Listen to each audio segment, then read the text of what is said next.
You have written an article on how to write. Can you do the same on how to speak? Well, I suppose I could. I could tell you a little bit about it. If you're going to speak about something, you need to know a lot about it. You need to know 3 or 4 times as much as you're going to speak about at minimum. So first of all, you have to do your background research. You have to have multiple stories at hand that you can use to illustrate your point. And you have to have a point.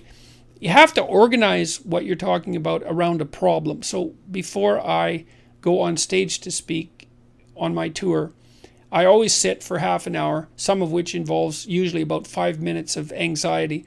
And I think, okay, there's a problem I'm trying to address tonight, a central problem or a theme. What is it? It might be courage, it might be responsibility, it might be meaning.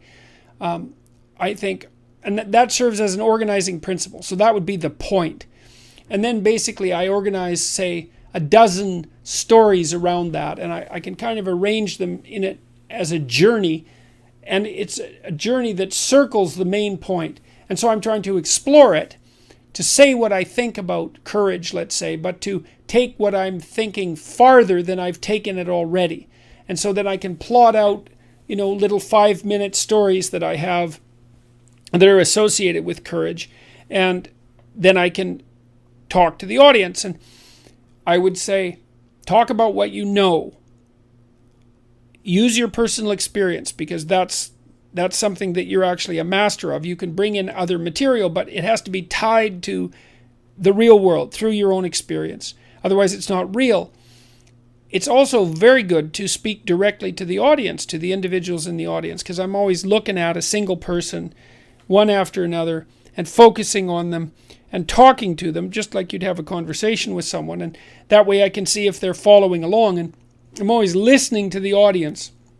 What I really like to hear from the audience is no noise at all, silence. Because if the audience, especially, if it's a couple of hundred or a couple of thousand people, if the audience is dead silent, then I know that I'm on the right track. And so,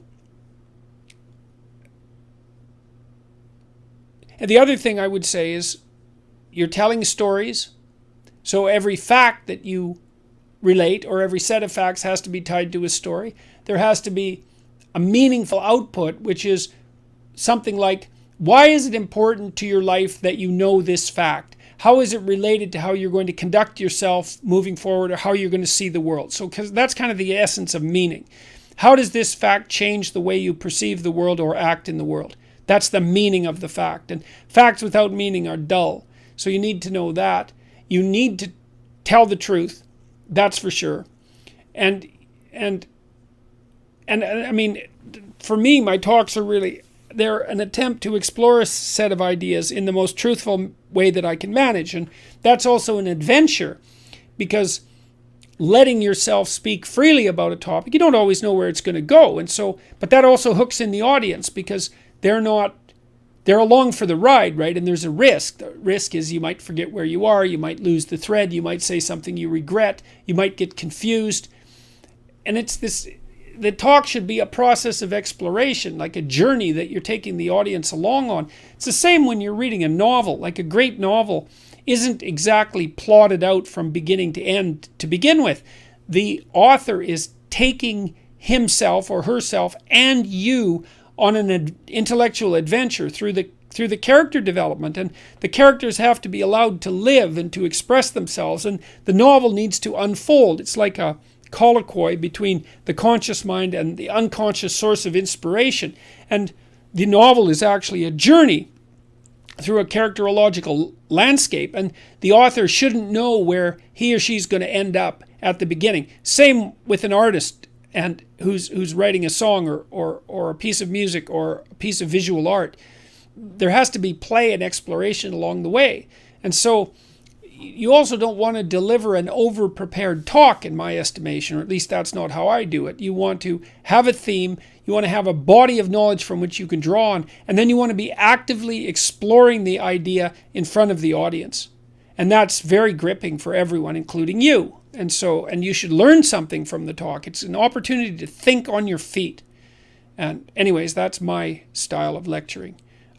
It's It's a trapeze act without a safety net, I would say. And that's part of what makes it gripping, is that there's a high probability of failure. And I would say with any performance that's going to be gripping, that on the edge of the seat gripping, there has to be a high probability of failure. And that's why I don't speak with notes.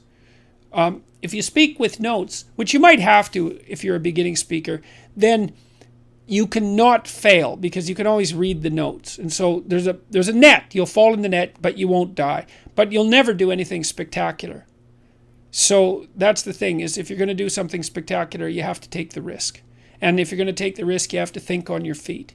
And then you also have to have something to think about. You have to have been working on this material. You know, I've been working on the stuff I talk about for 30 years, for tens of thousands of hours. And so I have that reservoir of knowledge, I suppose. And, you know, whenever I read something new, I'm slotting it into the knowledge structure that I use to generate my talks. And I'm reading all the time.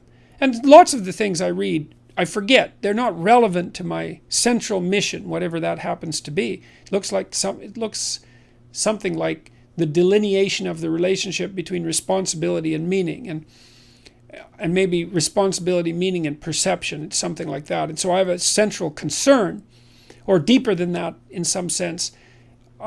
My central concern was how to ensure personally that if I was tempted in a situation like the situations that arose in the Soviet Union and Nazi Germany, that I wouldn't fall prey to those totalitarian systems and act in the reprehensible manner that so many people acted in.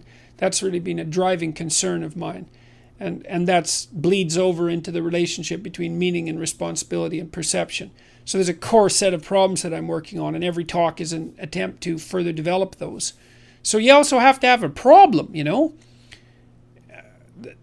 You think, well, you don't want to have a problem. It's like, yeah, you do. You've got problems anyways. If you're alive, you've got problems. Pick one of them. It can be your problem, and that can be the problem you try to address, whatever that happens to be.